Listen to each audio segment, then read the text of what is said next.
Imagine you're a German soldier stationed somewhere on the Eastern Front in 1943. The day has been brutal, another endless stretch of combat, cold, and chaos. Night finally falls, and you huddle with your comrades, desperate for a few hours of sleep. The darkness is thick, almost suffocating. Then you hear it, a soft, eerie, whooshing sound like wind rushing through fabric. Before you can process what's happening, the night erupts in fire and thunder. Bombs rain down from the sky. Searchlights sweep frantically across the darkness, but they find nothing. The planes are already gone, swallowed by the night. You and your fellow soldiers have a name for these phantom attackers. You call them Nachthexen, the night witches. What makes this sound even more terrifying is what you eventually learn. These aren't seasoned male pilots flying the Luftwaffe's latest fighters. These are young women barely out of their teens piloting flimsy wooden biplanes that look like they belong in a museum, not a war zone. And yet night after night they return. Relentless, fearless, unstoppable. This is the story of the Night Witches, one of the most remarkable and least known fighting forces of World War II. It's a story of courage that defied every expectation of women who took to the skies in planes held together by plywood and prayers, and somehow became one of the most feared units on the entire Eastern Front. The woman who made it possible. Every legendary story has an origin, and for the Night Witches, that origin begins with one woman, Marina Raskova. By the time the Germans invaded the Soviet Union in June 1941, Raskova was already a household name across Russia. People called her the Soviet Amelia Earhart. And the comparison was fitting. She was the first woman to become a navigator in the Soviet Air Force, and she'd already shattered multiple long-distance flight records. Her most famous achievement came in 1938 when she navigated a crew of 3 women on a grueling 26-hour non-stop flight from Moscow to the Far East, nearly 3,700 miles across some of the most unforgiving terrain on Earth. When poor visibility forced them to bail out, near the end they became instant celebrities. Marina Raskova and her crew were named Heroes of the Soviet Union, the first women ever to receive that honor. But when war came, Raskova couldn't just sit on the sidelines. Letters began flooding in from women across the country. Young women who had watched their villages burn, who had lost brothers and sweethearts to the Nazi invasion, who wanted desperately to do something, anything, to fight back. They wrote to Raskova because they knew if anyone could make it happen, it was her. At that time, women weren't officially barred from military service in the Soviet Union, but they were strongly discouraged from combat roles. The prevailing attitude was clear war was men's business. But Raskova wasn't the type to accept no for an answer.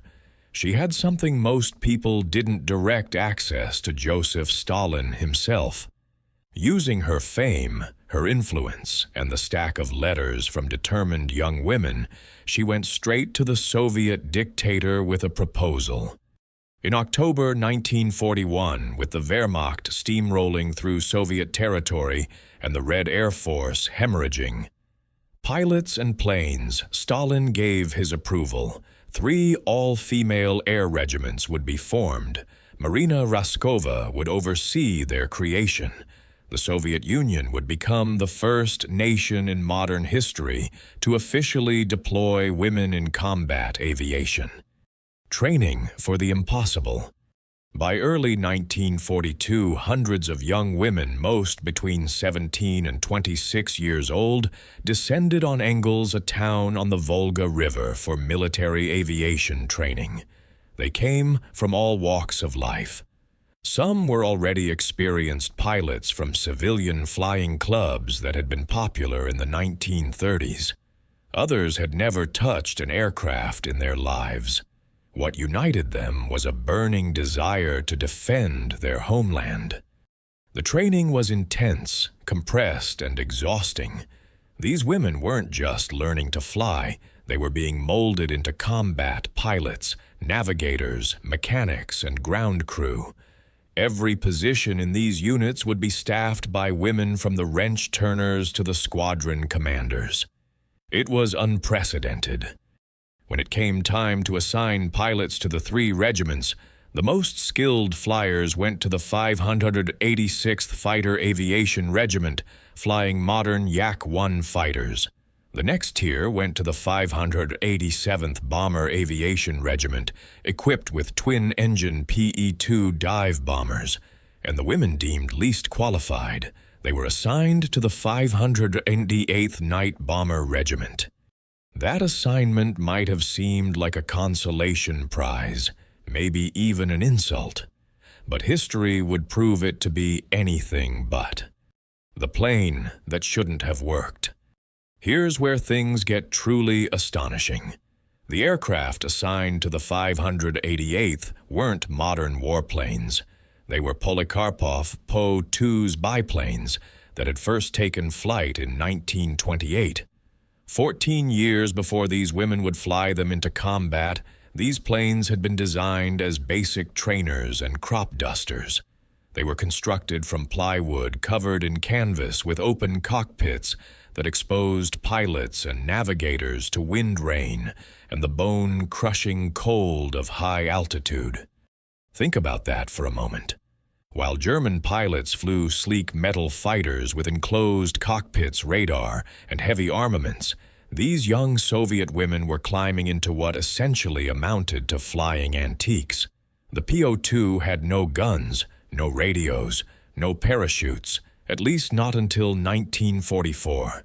Just a compass, a map, a stopwatch, and a few pencils.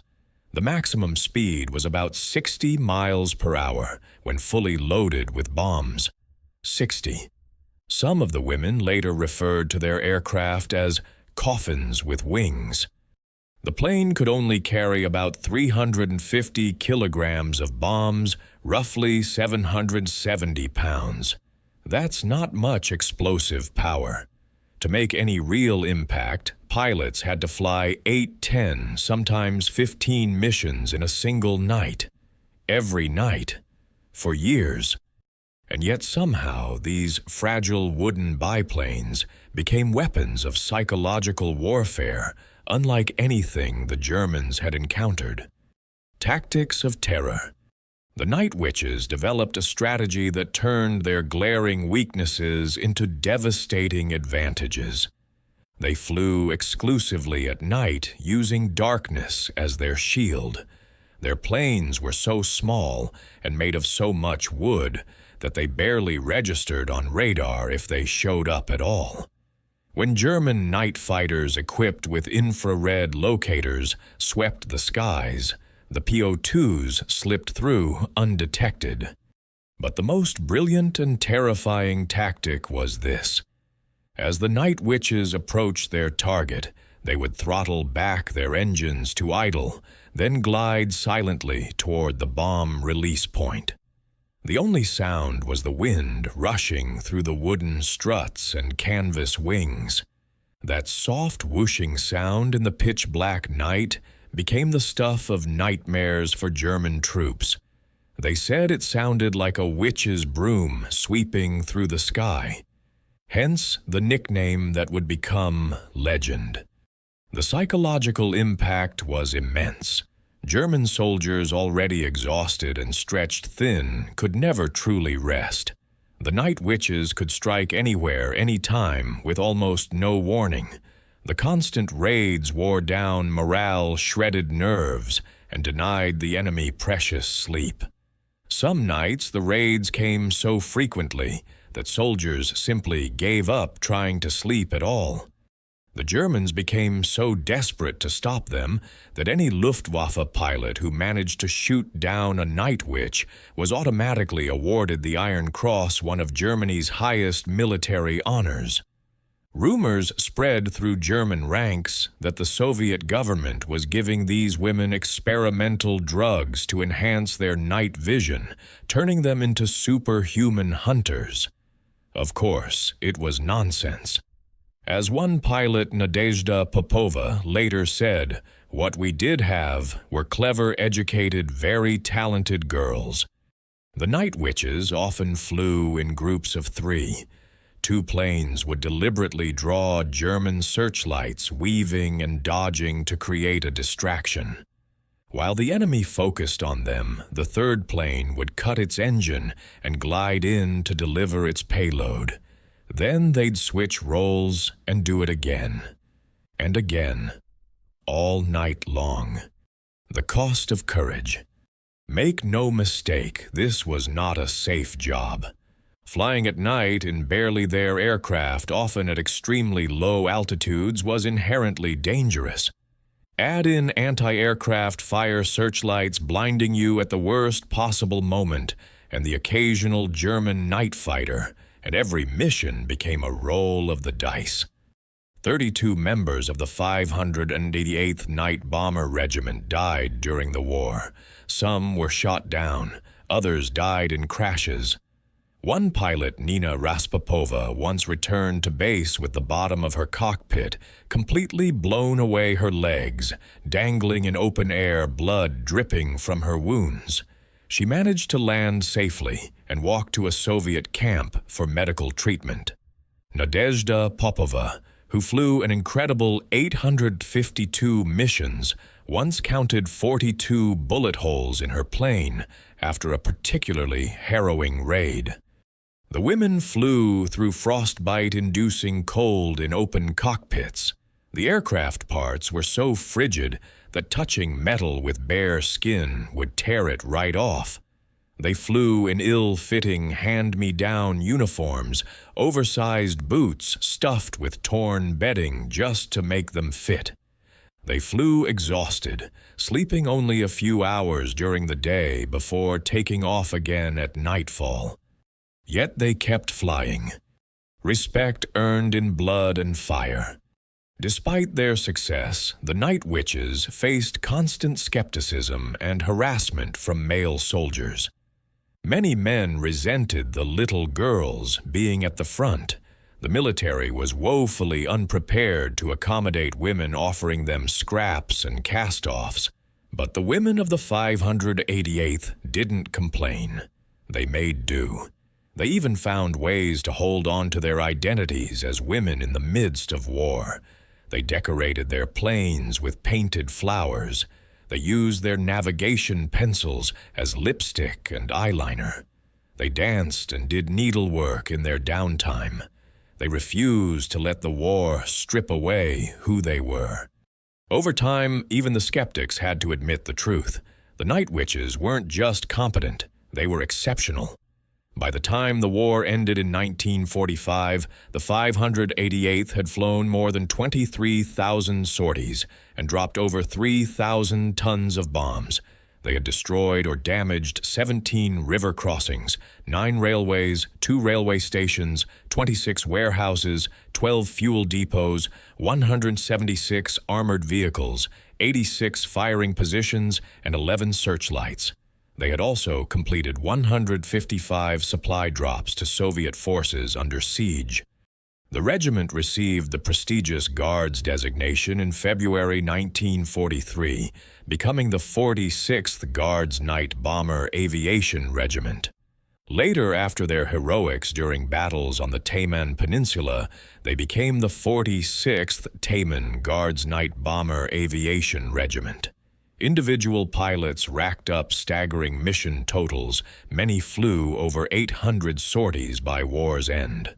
23 members of the regiment were awarded the Hero of the Soviet Union, the nation's highest military honor. The tragedy of Marina Raskova. There is one loss that haunted the night witches throughout the war and beyond. On January 4th, 1943, Marina Raskova, the visionary who had made it all possible, was killed in a plane crash near Stalingrad. She had finally been sent to the front lines to lead the 587th Bomber Aviation Regiment. Her aircraft flew into dense fog and struck a cliff. There were no survivors. The entire Soviet Union mourned. Marina Raskova, at just 31 years old, was given the first state funeral of World War II. Thousands attended. Her ashes were interred in the Kremlin wall, a place of the highest honor. For the women she had inspired and led, the loss was devastating. But they kept flying. They flew for her, for their country, for each other. After the silence, when the war finally ended in May 1945, the Night Witches had proven beyond any doubt that women could not only serve in combat, they could excel at it. They had flown 30,000 missions. They had become one of the most highly decorated units in the entire Soviet Air Force. They had earned the respect, however grudging, of friend and foe alike. And yet, when the Soviet Union held its massive victory parade in Moscow, the Night Witches weren't invited. The official reason their planes were too slow. After everything they had endured, after all the missions flown and lives lost, they were excluded from the celebration. The 588th Night Bomber Regiment was disbanded just 6 months after the war ended. The women returned to civilian life, and their incredible story began to fade from public memory. For decades outside the Soviet Union, almost no one knew about the Night Witches. It wasn't until the 21st century that their story began to re-emerge, thanks to historians, authors, and filmmakers determined to bring these women out of the shadows. Books, documentaries, even a Swedish heavy metal song by the band Sabaton helped introduce a new generation to the legend of the Night Witches. The legacy they left. So why does this story matter? Why should we remember these young women who flew outdated planes into the teeth of the Nazi war machine? Because the Night Witches proved something the world desperately needed to see, that courage isn't about having the best equipment or the most advanced technology. It's about making do with what you have and refusing to quit. It's about turning your disadvantages into advantages, about using creativity and determination to overcome impossible odds. These women were told they weren't needed. They were given the worst planes, the worst equipment, and the least respect. And they took all of that and became legends. They flew through the darkness, through the fear, through the cold and the fire, and they never stopped. They became ghosts in the night, phantoms that haunted the German army and helped turn the tide of the largest and bloodiest conflict in human history. Nadezhda Popova, one of the most decorated Night Witches, lived well into the 21st century. In 2010, she reflected on her time in the 588th with a mixture of wonder and pride. "I sometimes stare into the blackness and close my eyes," she said. "I can still imagine myself as a young girl up there in my little bomber. And I ask myself, Nadia, how did you do it?" That question, how did you do it, is one we might all ask.